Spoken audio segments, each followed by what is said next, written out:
Hello, नमस्कार. मी सोनाली तुम्हा सगळ्यांचं आपल्या पुन्हा एका नवीन ब्लॉगमध्ये खूप खूप स्वागत करते. तुमचा आजचा दिवस सकारात्मकतेने भरलेला व आनंददायी असा जावो अशी साईंचरणी प्रार्थना करते. आणि आजच्या व्हिडिओला आपण सुरुवात करूयात.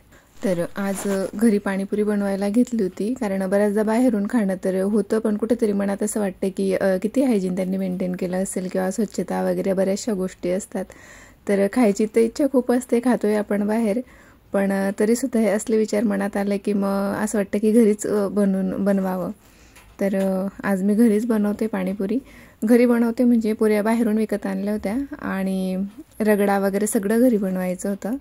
तर इथे मी आता वटाणे शिजत घातले होते सगळ्यात आधी, आणि 4 ते 5 शिट्ट्या काढून घेणार आहे. आणि वटाणे शिजत घालताना थोडं मी त्यात मीठही घातलं होतं.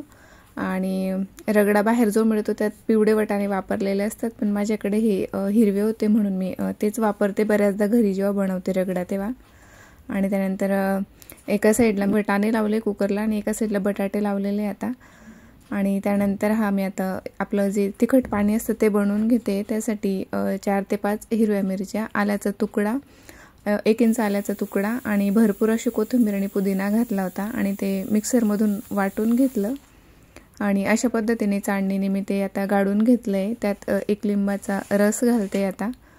आणि त्यानंतर थोडंसं हिंग आणि काळं मीठ, हे असं काही मी ह्या गोष्टी आता यात ॲड करणार आहे. जिरे पावडर वगैरे तुम्हाला घालायचं असेल तर, शक्यतो मी घालत नाही पण आज घातलं होतं.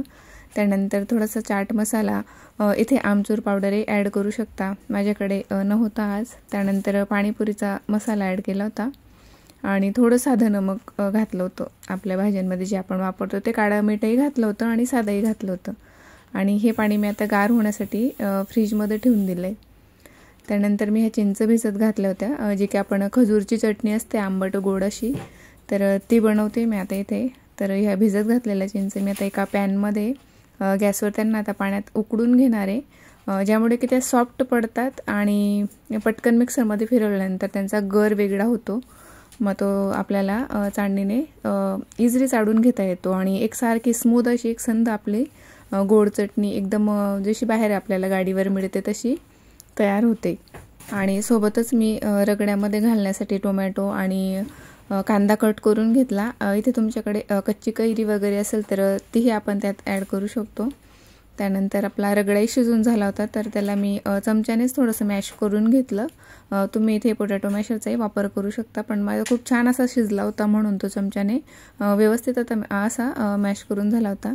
आणि आपण ज्या चिंच उकडून घेतलं होतं त्यात मी गुडही ॲड केला होता थोड्या वेळानंतर. चिंच पाणी थोडं गरम झाल्यावर आणि ते आता गार झाल्यावर मी मिक्सरमधून वाटून घेतलं होतं, त्यामुळे की त्यात जे काही काड्या वगैरे असतात ते एका बाजूला निघतात आणि एकसारखी अशी आपली ही चटणी तयार होते, आंबट गोड चटणी. याच्यात तुम्ही खजूरही ॲड करू शकता.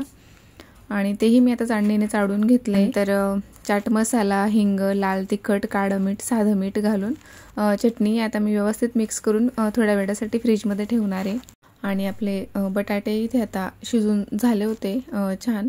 तर आता मी त्यांना थोडा वेळ गार होऊ दिलं होतं आधी. मग त्यानंतर त्यांना त्यांची साल काढून घेतली आणि आपल्या याच्याने फोक जे असतं त्याच्याने त्यांना व्यवस्थित स्मॅश करून घेतलं. आणि रगडा जो आपला झाला होता तयार त्यात त्यांना मिक्स करून घेतलं.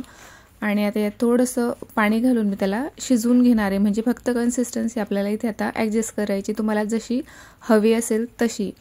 तुम्हाला काही वेगळं चाटचा काही एखादा पदार्थ बनवायचा असेल, कचोरी चाट, समोसा चाट वगैरे, तर थोडंसं पातळ म्हणजे अजून पातळ करायला लागेल.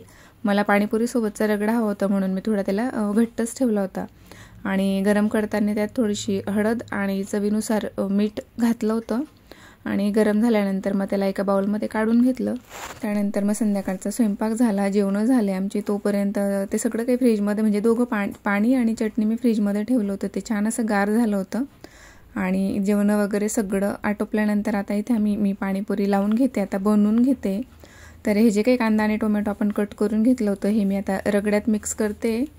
आणि यात थोडंसं पाणी, आपलं तिखटचे पाणी असतं ते ॲड करते, थोडी चटणी आणि त्यानंतर थोडंसं मीठ, लाल तिखट आणि चाट मसाला असं घालून मी परत एकदा त्याला व्यवस्थित मिक्स करून घेणार आहे. आणि भरपूर अशी कोथिंबीर मी आता इथे घातलेली आहे. तर यामध्ये घालायला एक स्पेशल मसाला मी बनवून ठेवलेला असतो। बडीशोप, धणे आणि जिरे हे मी भाजून घेतलेलं असतं कढईमध्ये आणि ते मिक्सरमधून फिरवलं होतं। तर तो मसाला मी यात ॲड करते। खूप छान अशी टेस्ट येते। आपल्या लास्टला आपण पाणीपुरी खाऊन झाल्यावर जेव्हा आपण स्पेशली सुकी पुरी बनवतो तेव्हा तो मसाला खूप छान लागतो चवीला। थोडंसं त्यात अजून मीठ घातल्यानंतर काळं मीठ। तर इथे ते पाणीपुरी तयार झाली होती आणि यादीला राहत नव्हतं, यादीची एकदा खाऊन झाली होती। मग त्यानंतर आता प्लेट्स लावून घेते मी।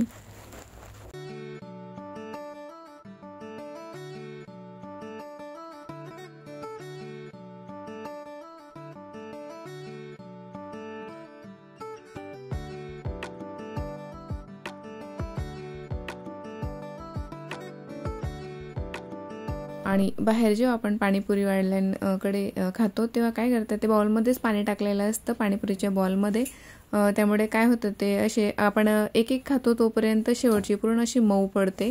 त्यामुळे मी अशा पद्धतीने सर्व करते जेव्हा घरी बनवते तेव्हा। तर आपल्याला हवं तेवढं पाणी आपल्याला घेता येतं आणि जी पुरी आपल्याला खायची त्यातच आपण तेवढंच पाणी घालतो। आणि घरी बनवलेली असल्यामुळे जरा जास्त क्वांटिटीमध्ये मी बनवते आणि इथून पुढे आता 2 दिवस आधी फक्त पाणीपुरी खाणार आहे। आणि आधीला पाणीपुरी एवढी जास्त आवडली होती, त्याला एवढा जास्त आनंद झाला होता घरी बनवल्यामुळे। कारण घरी बनवलं की कसं मन भरून खाता येतं। तर तो एक एक पुरी मोजून माझ्या हाताला किस करत होता, जेवढ्या पुऱ्या मी त्याला दिले होते तेवढे। आणि नंतर मला एक्सप्लेन करून सांगत होता की पुऱ्या मोजून मी हे करतोय म्हणून। आणि ना खूप जास्त पाणी तिखट लागत होतं, म्हणजे पाणी तिखट नव्हतं पण त्यांना काय ना गोड किंवा मग मीडियम खायची सवय असल्यामुळे मी त्यांना आमच्यासारखंच बनवून दिलं होतं पूर्ण ते। आणि जी गोडाची चटणी असते ती खूप कमी घातली होती, म्हणून त्यांनी 1 ते 2च घेतल्या आणि मला सेपरेट बनवून दे माझी गोडाची असं म्हणून ते थांबून घेतलं होतं त्यांनी। तर आधी आम्ही दोघांनी मनसोक्त खाऊन घेतलं आणि त्यानंतर मग मी त्यांच्यासाठी सेपरेट गोडाचं बनवून आणलं होतं। तसं त्यांनी 1-2 ट्राय केले होते आमच्यामधूनही, पण त्यांना खूप जास्त तिखट लागत होतं। आणि त्यानंतर मग सगळ्यांसाठी मी आता ह्या सुकी पुरी बनवून घेते। आणि हे असे काही मुलांच्या आवडीचे जे काही बाहेरचे पदार्थ असतात ते घरात बनवलं की एवढी एक मात्र खात्री असते आपल्याला आणि समाधान असतं की स्वच्छता आपण पूर्णपणे पाळलेली असते। त्यामुळे जरा जास्तही खाल्लं तरी आपल्याला काही वाटत नाही एवढं। तर इथून पुढे आता 2 दिवस तर आधी कंटिन्यू पाणीपुरीच खाणार आहे, हे तर कन्फर्म आहे। त्यानंतर मग आता हे नेक्स्ट डेचं शूट आहे, म्हणजे रविवारचं। तर रविवारी तर सगळ्यांना माहिती आहे एक्स्ट्राची कामं भरपूर असतात। तर माझे कपडे तर सगळ्यात जास्त मेन असतात, कारण भरपूर असे जमा झालेले असतात। तर सकाळी उठल्यावर आंघोळी वगैरे आवरून झाल्यावर आधी मी मशीन लावून दिलं होतं आणि आता ते कपडे धुवून झाले होते माझे। आता सगळे कपडे मी वाळत घालून घेते। शिवाय रविवार असला की स्वयंपाकाचं काहीतरी म्हणजे स्पेशल करायला लागतं काहीतरी। तर आज माझ्याकडे वरणबट्टी बनवायची होती मला, तर वरणबट्टीचा स्वयंपाक होता। पण आधी म्हटलं कपड्यांचं काम करून घेते, कारण दुपारपर्यंत बऱ्यापैकी ऊन असतं आणि त्यानंतर माझ्या गॅलरीत सावली येते। आताही सावली आहे, पण मग थोड्या वेळाने ऊन येईल आता आणि परत 1 ते 2 तासच थोडंफार ऊन असतं हे गॅलरी पॅक केल्यामुळे आणि मग नंतर परत ऊन निघून जातं। पण मशीनचे कपडे असल्यामुळे फारसं ऊन वगैरे काही लागत नाही, पण मग हवेने वगैरे वाळून जातात ते, म्हणून मी कपड्यांचं काम करून घेते। आणि एवढे जास्त कपडे होते की ही संपूर्ण गॅलरी पॅक झाल्यानंतरही अजून थोडेफार कपडे शिल्लक राहिले होते। त्यामुळे मग बाकीचे कपडे मला ज्या साईडने ऊन येत होतं त्या विंडोमध्ये घालायला लागलो ते वाळत। त्यानंतर स्वयंपाक केला फायनली। मग आमचे जेवणं झाले दुपारी। रविवारी तर असंही लेटच होतं, सकाळी नाश्ता वगैरे झालेला होता तसं तर आज मी वांगी आणलेली नव्हती, कारण रविवार बाजाराचा दिवस असतो आणि आज संपूर्ण बाजार संपला होता घरातला भाज्या वगैरे, तर ते आणायचं होतं म्हणून मी तोंडी लावायला कुरडईची भाजी आणि थोड्याफार जाड मिरच्या शिल्लक होते माझ्याकडे, तर ते मिरच्या बनवलं होतं मी दाण्यांचं कूट घालून आणि वरणबट्टी भात असं बनवलं होतं। तर ही एवढी अशी सिंक भरून भांडी होती, कारण वरणबट्टीचा स्वयंपाक हा पुरणाच्या स्वयंपाकासारखा म्हणजे बऱ्यापैकी 2 भाज्या असतात आणि जास्त पदार्थ असतात रोजच्यापेक्षा, भाजी पोळीपेक्षा, तर बरेचशी भांडे निघतात। तर ही एवढीशी भांडी जमा करून ठेवली होती मी आणि थोडा वेळ म्हटलं आधी घरांना झाड वगैरे मारून घेतलं, टॉयलेट बाथरूम आवरलं आणि मग आता हे भांडी मी घासून घेते।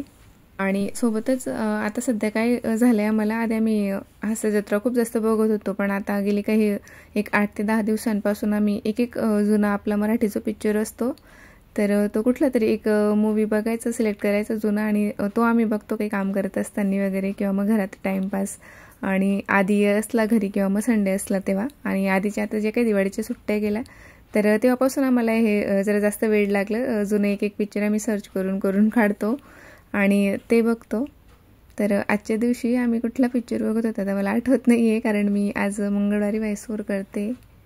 तर आज आधीने तो एक डाव भूताचा हा मकरंद सरांचा मूवी लावला होता, छान होता. तर भांडी धुता धुता मी तोही बघत होती. त्यानंतर संपूर्ण किचन माझं इथे आता आवरून झालं होतं.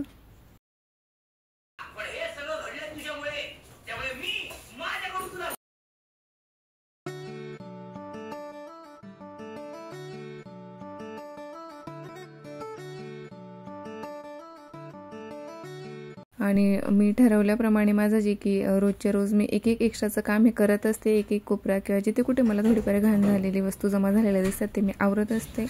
आणि वीकली क्लिनिंगचंही एक आता व्लॉग मी टाकला होता मागचा. तर त्या दिवशी मला हे फ्रीज आवरायचं जमलं नव्हतं, कारण भरपूर सारी इतरही कामं झाली होती त्या दिवशी. तर फ्रीज तेवढं राहिलं होतं आणि ट्रॉलीज बाहेरून पुसायचे बाकी होते. तर आज रात्री म्हटलं सकाळी जेवणाला खूप आम्हाला लेट झालं होतं. तर वरणबट्टी बनवली होती संध्याकाळी फारशी काही भूक पण नव्हती आणि सकाळचंच भरपूर पडलेलं होतं. तर संध्याकाळी स्वयंपाक नव्हता, त्यामुळे मग मी हे फ्रीज आवरायला काढलं होतं. तर छान असं आतून बाहेरून मी हे फ्रीज कॉलिननी पुसून घेते.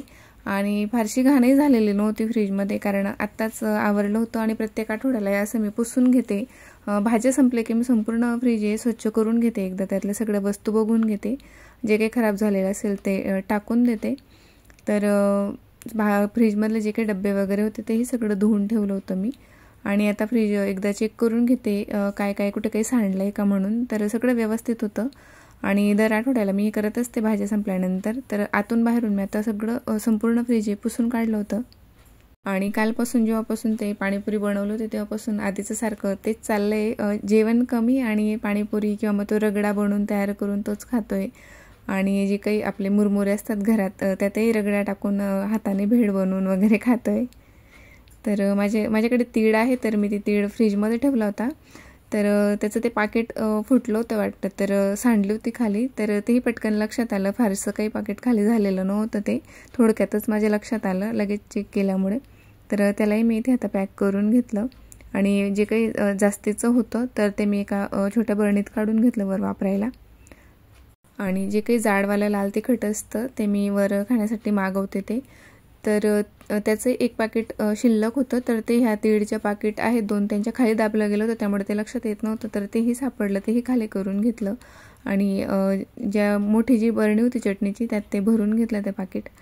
त्यानंतर हे डब्बे वगैरे ज्यांच्यात थोडा भाजीपाला शिल्लक होता, जसं की पुदिना होता थोडासा राहिला, थोडीशी कोथिंबीर, थोड्याशा हिरव्या मिरच्या, तर ते एकाच याच्यात मी भरून दिल्या. आणि ते सगळे बॉक्स काढून घेतले होते फ्रीजमधले धुण्यासाठी. आणि ह्या काचेच्या बॉटलमध्ये मी ते पाणीपुरीचं पाणी भरून ठेवलं आहे. तर आधीचं सारखं दिवसभर फ्रीज उघड असं चाललेलं असतं. तर त्याने त्याच्या स्वतःच्या हाताने छान अशी भेळ बनवली होती, रगडा आणि ती आंबट गोड चटणी वगैरे घालून. आणि मला म्हणत होता टेस्ट करून बघ कशी बनवली म्हणून. तर हे असं काहीसं फ्रीज आता छान असं स्वच्छ झालेलं आहे बाहेरून. आणि आतूनही तुम्हाला दाखवते. तर 1 ते 2 एक्सपायर झालेली टॉनिकची बॉटल होती, म्हणजे माझीच होती ती. मला लक्षात होतं पण घ्यायचा कंटाळा यायचा, म्हणून मी तिला काढून टाकलं. आणि फायनली शेवटी ती एक्सपायर झाली, तरी मला आठवण नव्हती घ्यायची. आता मी तिला टाकून दिलं. आणि असं काहीसं फ्रीज आता अरेंज केलेलं आहे. आज संध्याकाळी भाज्या येतील तर परत ते पूर्ण पॅक होईलच. तर हे फ्रीजमधले डबे वगैरे असं स्वच्छ करून ठेवलं होतं संध्याकाळी. आणि ट्रॉलीज पण स्वच्छ करायच्या राहिल्या होत्या, आता मगाशी सांगितलं मी ते. तर ट्रॉलीजमधले आतल्या जे काही बरण्या होत्या तर ते तेवढं सेक्शन माझं दुपारी पुसून झालं होतं. थोडा वेळ आराम केला आणि उठल्यानंतर मग तेवढं त्या बरण्या मी पुसून घेतल्या होत्या. आता फक्त बाहेरून पुसायचं तेवढं बाकी होतं. तर बाकीचे ट्रॉलीज तर नाही, पण जे काही कटलरीची असते ती आणि जिथे आपला पिठाचा डब्बा ठेवलेला असतो, ह्या 2 ट्रॉलीज खास करून जास्त खराब झालेल्या असतात. तर त्यांना थोडं म्हणजे असं रगडून पुसावं लागतं. बाकी मग यांना हलका कपडा जरी मारला तरी यांचं काम होतं, चालतं, कारण फारसं काही त्यांना हात लागत नाही. आणि त्यानंतर मग असतं ते आपलं फिल्टर पाण्याचं. तर कालच्या दिवशी ते मी ओल्या कपड्याने तसं पुसलं होतं, पण कॉलिनने पुसल्यामुळे काय होते की त्याच्यात शाईन ॲड होते आणि बऱ्याच दिवस म्हणजे 4 ते 5 दिवस ती शाईन टिकून असते. म्हणजे कापडापेक्षा पाण्यापेक्षा कॉलिनने पुसलेलं जास्त दिवसांपर्यंत शाईन करतं ते. तर ते फिल्टर आहे. आज परत त्याच्यावर एक कपडा मारायचा होता आणि शिवाय विंडो पुसून काढायची होती. पण मग हे सगळं आवरायला खूप लेट झालं आणि जेवण वगैरे झाल्यावर काही काम करावं असं वाटत नाही, म्हणून मला थोडासा कंटाळा आला होता. आणि हो, तुम्ही जर चॅनलवर नवीन असाल, पहिल्यांदा माझा व्हिडिओ बघत असाल तर चॅनलला नक्की सबस्क्राईब करा. व्हिडिओ आवडत असतील तर लाईक देखील करा आणि तुमचे काही सजेशन असतील तर ते मला कमेंटद्वारे नक्की कळवा. आलास? झाला फोन बघून? फोन नव्हतो बघत, मी अभ्यास करत होतो. हा का? अच्छा, व्हिडिओ सुरू आहे. यस. हा, बाय द वे, हिच्या चॅनलला लाईक करा, सबस्क्राईब करा. जर हे बटन तुम्हाला दिसत असेल तर त्याला पण क्लिक करा. ते येत नाही माझ्या ह्याच्यावर, मी करून बघितलं. हो का? आलं नाही ते ऑप्शन अजून. ठीक आहे, जेव्हा येईल तेव्हा करा. आता सध्या लाईक करा आणि सबस्क्राईब करा. थांब 1 मिनिट थांब. सर्वांना गुड नाईट आणि पुन्हा भेटू उद्याच्या व्लॉग मध्ये. Bye bye. तर आजचा व्हिडिओ इथेच थांबवते. पुन्हा भेटू एका नवीन व्लॉग मध्ये. तोपर्यंत आनंदी राहा. व्हिडिओ शेवटपर्यंत बघितल्याबद्दल धन्यवाद.